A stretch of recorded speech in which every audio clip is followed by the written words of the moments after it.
BJP का मकसद जांच करना तो है ही नहीं। इनका मकसद तो लोकसभा चुनाव में मुझे प्रचार करने से रोकना है। देखो डरते क्यों है? जे उन्होंने कोई डर नहीं है, जे अपने आप होना समझते हैं, फिर पेश हो जान। अगर भ्रष्टाचार वाकई हुआ है तो इतने करोड़ों रुपए गए कहां? क्या सारा पैसा हवा में गायब हो गया? सब तो करप्ट आम आदमी पार्टी है। अब बीजेपी मुझे गिरफ्तार करना चाहती है। मेरी सबसे बड़ी संपत्ति, मेरी सबसे बड़ी ताकत मेरी ईमानदारी है। जेड़ा एक्साइज का स्कैम दिल्ली किया वो तो बड़ा उन्होंने पंजाब किया है। झूठे आरोप लगा के, फर्जी सम्मन भेज के ये मुझे बदनाम करना चाहते हैं। तो बीजेपी का मकसद कोई पूछताछ करना थोड़ी है। इनका मकसद है पूछताछ के बहाने केजरीवाल को बुला लो और उसे गिरफ्तार कर लो ताकि मैं लोकसभा चुनाव में प्रचार न कर पाऊं। जिन्ना मर्जी के 1 महीना पीछे हो जाएंगे या 2 महीने हो जाएंगे, पर अखीर च अंदर ही जाएंगे। जहां किसी पार्टी के नेता के खिलाफ ईडीआई सीबीआई के मामले चल रहे थे या उन पे गंभीर आरोप लगे हुए थे, जैसे ही वो नेता बीजेपी में शामिल हुए उनके सारे पुराने मामले बंद कर दिए गए या ठंडे बस्ते में डाल दिए गए। ईडी ਦੇ ਵੱਲੋਂ ਭੇਜੇ ਗਏ ਸਮਨਾਂ ਨੂੰ ਲੈ ਕੇ ਅਰਵਿੰਦ ਕੇਜਰੀਵਾਲ ਦਾ ਵੱਡਾ ਬਿਆਨ ਸਾਹਮਣੇ ਹੈ। ਉਹਨਾਂ ਕਿਹਾ ਕਿ ਭਾਜਪਾ ਲੋਕ ਸਭਾ ਚੋਣ ਪ੍ਰਚਾਰ ਕਰਨ ਤੋਂ ਉਹਨਾਂ ਨੂੰ ਰੋਕਣ ਦੀ ਕੋਸ਼ਿਸ਼ ਕਰ ਰਹੀ ਹੈ। ਇਸੇ ਕਰਕੇ ਉਹਨਾਂ ਨੂੰ ਸਮਨ ਭੇਜੇ ਜਾ ਰਹੇ ਨੇ। ਦੱਸਦੇ ਕਿ ਅਰਵਿੰਦ ਕੇਜਰੀਵਾਲ ਨੇ ਈਡੀ ਵੱਲੋਂ ਭੇਜੇ ਗਏ ਸਮਨ ਨੂੰ ਗੈਰ ਕਾਨੂੰਨੀ ਦੱਸਿਆ। ਉਹਨਾਂ ਕਿਹਾ ਕਿ ਲੋਕ ਸਭਾ ਚੋਣ 'ਚ ਪ੍ਰਚਾਰ ਕਰਨ ਤੋਂ ਰੋਕਣ ਦੇ ਲਈ ਭਾਜਪਾ ਦੇ ਵੱਲੋਂ ਇਹ ਹੱਥਕੰਡਾ ਅਪਣਾਇਆ ਜਾ ਰਿਹਾ। 2 साल से बीजेपी की सारी एजेंसीज कई रेड मार चुकी हैं, कई लोगों को गिरफ्तार कर चुकी हैं, लेकिन अभी तक एक भी पैसे का हेरफेर कहीं नहीं मिला। कहीं से एक भी पैसा नहीं मिला। अगर भ्रष्टाचार वाकई हुआ है तो इतने करोड़ों रुपए गए कहां? क्या सारा पैसा हवा में गायब हो गया? सच्चाई यह है कि किसी तरह का कोई भ्रष्टाचार हुआ ही नहीं। अगर होता तो पैसा भी मिलता।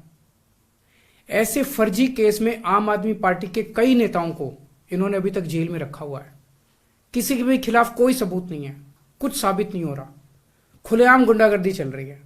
किसी को भी पकड़ के जेल में डाल दो। अब बीजेपी मुझे गिरफ्तार करना चाहती है। मेरी सबसे बड़ी संपत्ति, मेरी सबसे बड़ी ताकत मेरी ईमानदारी है।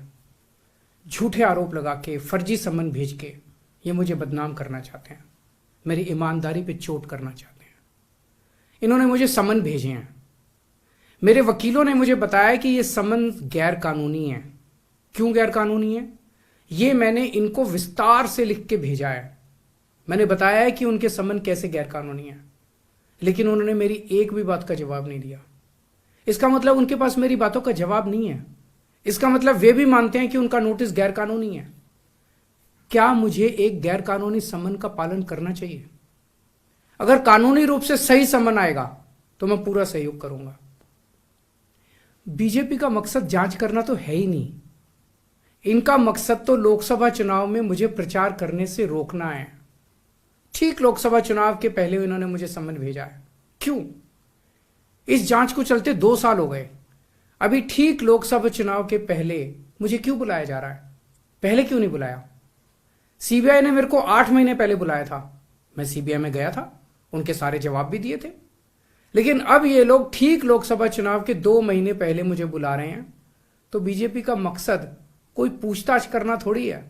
इनका मकसद है पूछताछ के बहाने केजरीवाल को बुला लो और उसे गिरफ्तार कर लो ताकि मैं लोकसभा चुनाव में प्रचार न कर पाऊं।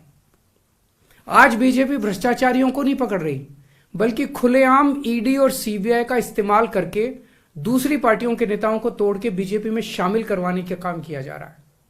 1 नहीं, 2 नहीं, कितने उदाहरण हैं जहां किसी पार्टी के नेता के खिलाफ ईडीआई सीबीआई के मामले चल रहे थे या उन पे गंभीर आरोप लगे हुए थे, जैसे ही वो नेता बीजेपी में शामिल हुए उनके सारे पुराने मामले बंद कर दिए गए या ठंडे बस्ते में डाल दिए गए।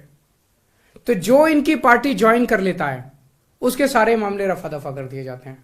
जो इनकी पार्टी में नहीं जाता वो जेल जाता है।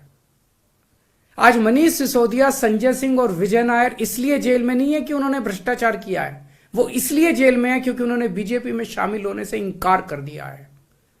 आज हम बीजेपी का मुकाबला क्यों कर पा रहे हैं? क्योंकि हमने कोई भ्रष्टाचार नहीं किया। अगर हमने जरा सा भी गलत काम किया होता तो दूसरे भ्रष्टाचारी नेताओं की तरह आज भी हम बीजेपी में शामिल हो चुके आज तो होते आज तक। इस तरह देश के ईमानदार नेताओं को जेल में डाल के और भ्रष्टाचारियों को अपनी पार्टी में शामिल करवा के ऐसे तो देश आगे नहीं बढ़ सकता। ये क्या चल रहा है? ये जो कुछ भी चल रहा है बहुत खतरनाक है। ये हमारे जनतंत्र के लिए बहुत गलत है। इसे रोकना होगा। मैं हमेशा देश के लिए लड़ा हूं। मेरा तन मन धन देश के लिए है। मेरी एक एक सांस देश के लिए है। मेरी खून की एक एक बूंद देश के लिए है। मेरे शरीर का एक एक कतरा देश के लिए समर्पित है। हमें मिलकर देश को बचाना है। मैं पूरी जी जान से इनके खिलाफ लड़ रहा हूं। आपका साथ चाहिए। ਦੱਸਦੀ ਕਿ ਅਰਵਿੰਦ ਕੇਜਰੀਵਾਲ ਨੂੰ ਈਡੀ ਦੇ ਵੱਲੋਂ 3 ਵਾਰ ਸਮਨ ਭੇਜੇ ਜਾ ਚੁੱਕੇ ਨੇ, ਪਰ ਅਰਵਿੰਦ ਕੇਜਰੀਵਾਲ ਉਹਨਾਂ ਦੇ ਕੋਲ ਪੇਸ਼ ਨਹੀਂ ਹੋਏ, ਜਿਸ ਤੋਂ ਬਾਅਦ ਹੁਣ ਵਿਰੋਧੀ ਪਾਰਟੀਆਂ ਦੇ ਵੱਲੋਂ ਵੀ ਅਰਵਿੰਦ ਕੇਜਰੀਵਾਲ ਅਤੇ ਆਮ ਆਦਮੀ ਪਾਰਟੀ ਨੂੰ ਘੇਰਿਆ ਜਾ ਰਿਹਾ। ਵੱਡੇ ਸਵਾਲ ਵੀ ਚੁੱਕੇ ਜਾ ਰਹੇ ਨੇ। ਇਸ ਤੇ ਸੁਖਬੀਰ ਸਿੰਘ ਬਾਦਲ ਦਾ ਬਿਆਨ ਵੀ ਸਾਹਮਣੇ ਆਇਆ। ਦੱਸਦੇ ਕਿ ਉਹਨਾਂ ਦੇ ਵੱਲੋਂ ਆਮ ਆਦਮੀ ਪਾਰਟੀ ਨੂੰ ਸਭ ਤੋਂ ਕਰਪਟ ਪਾਰਟੀ ਦੱਸਿਆ ਗਿਆ ਹੈ। ਬਿਊਰੋ ਰਿਪੋਰਟ, ਪੰਜਾਬੀ ਲੋਕ ਚੈਨਲ।